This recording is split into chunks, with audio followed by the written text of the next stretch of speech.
HBO ever decided to make Game of Thrones Season 9, one of the biggest questions they would need to answer is what happened to Daenerys Targaryen and her dragon Drogon. After Daenerys was killed by Jon Snow in the series finale, Drogon took her body and flew away, leaving fans wondering where he went and what became of them both. Even King Bran Stark asked about Drogon's whereabouts, which shows that the mystery was important even within the show. One of the most popular theories is that Drogon took Daenerys to Volantis, where the Red Priestess, Kinvara, might have been able to resurrect her. This idea appeals to fans who were upset about her death, but bringing Daenerys back in a potential Season 9 might not be the best choice. Now, I want to go on record saying that if they did this and they brought her back, I would be all for it. But in this video, we're going to talk about why bringing Daenerys back is not the best idea. At the end of the series finale, her character arc was already complete. She had been a hero, a villain, and a tragic figure. She had freed slaves, won battles, and ultimately lost herself to power. Undoing her death could risk more controversy instead of fixing the show's divisive ending. A more fitting conclusion for Daenerys' story might be to reveal that Drogon burned her body, following the funeral customs of House Targaryen. This would give her a respectful send-off while keeping the finality of her death intact. Now I know what you're going to say. We have seen that Daenerys cannot be burned by fire, but now watching House of the Dragon, we now know that Targaryens are able to be burned. With this being said, I think it would be rather easy to bring in the lore, something about when a body is deceased, it can be burned. If Daenerys does not return, Drogon's fate remains open. House of the Dragon has shown that dragons often take new riders after the original rider dies. Some of Westeros' most famous dragons like Balerion, Vermithor, and Vhagar all had multiple riders during their lives. Since Drogon is still young, under 10 years old, he could live for another century and find a new rider. Some argue that Drogon is unique because Daenerys had a special bond with him, but dragons' connections to humans are still not fully understood. I think this could be a possible storyline in Season 9. One interesting parallel would be with Nettles, a character from Fire and Blood who tamed a wild dragon named Sheepstealer by feeding its sheep every day. Unfortunately, it seems House of the Dragon has removed Nettles from its story, but a similar idea could work in Game of Thrones.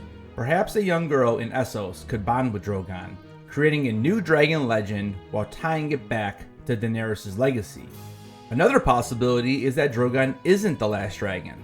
While Game of Thrones treated Daenerys' 3 dragons as the only ones left, the books suggest dragons can change gender, which means Drogon might have laid eggs. There are also stories of other dragon eggs in the world, like one that Euron Greyjoy supposedly had. Since magic was returning to the world, it's possible that more dragons have hatched elsewhere. Another compelling way to continue the story is through Jon Snow. Although he left Westeros behind to live beyond the Wall, his story may not be over. If Game of Thrones Season 9 were to happen, a time jump could reveal that Jon had a child, perhaps with a free folk woman, in a way that mirrors his father, Rhaegar Targaryen. Jon's child, carrying both Stark and Targaryen blood, could be a key figure in the future of Westeros. If Drogon senses the child's connection to his former rider's bloodline, he may return to them. As dragons are known to choose their riders based on an innate bond, Drogon could become the guardian of Jon's child. However, another possibility is that Jon himself becomes Drogon's new rider. Unlike Daenerys, Jon never sought power, which makes him a reluctant but mature choice. Drogon returning to Jon will fulfill the idea of dragons following Targaryens while setting up an emotional and thrilling arc. Perhaps a new war or conflict in Westeros requires Jon to return, and Drogon becomes his weapon of choice, something he never wanted but must embrace for the greater good. This would bring the Targaryen legacy full circle while allowing Jon Snow to face the destiny he has long avoided. Whether he remains a peaceful exile or is drawn back into the Game of Thrones, his connection to Drogon could be the deciding factor in shaping the future. One option would be to have the Iron Islands and Dorne mount a rebellion against the crown. since they have historically sought independence. However, this would require an explanation of why they accepted Bran Stark as king in the first place, especially when Sansa Stark demanded, and was granted, independence from the North.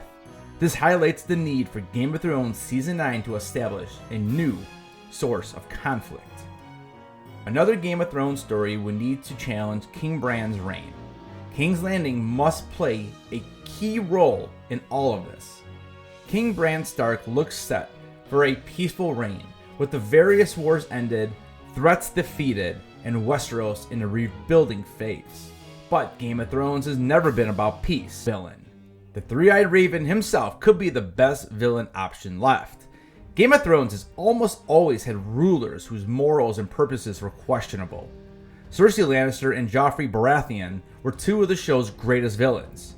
Even some of the show's good rulers like Robert Baratheon, Ned Stark, and King Tommen were manipulated by others. One of the biggest theories from the end of Season 8 is that Bran had long been plotting to become king because he knew it would eventually happen. There is clear evidence when he says the line, "Why do you think I came all this way?" This theory suggests that he allowed terrible events to unfold to clear his path to the throne, giving the ending a dark twist. The Three-Eyed Raven's motivations have always been murky. Without needing a major retcon, Game of Thrones Season 9 could explore how his powers influence him, possibly corrupting him. This could set up a major conflict, forcing characters like Sansa Stark, Arya Stark, Jon Snow into key roles opposing him. Bran would be a different kind of villain, a complex one, wielding knowledge and foresight instead of brute force. Or are you just okay with the way it ended, and it is what it is? Did you like the Season 8 ending, or what would you have done differently? Let me know all of this down in the comment section below. Thank you so much for watching this video. Don't forget to keep those heads on, and I'll see you guys in the next video.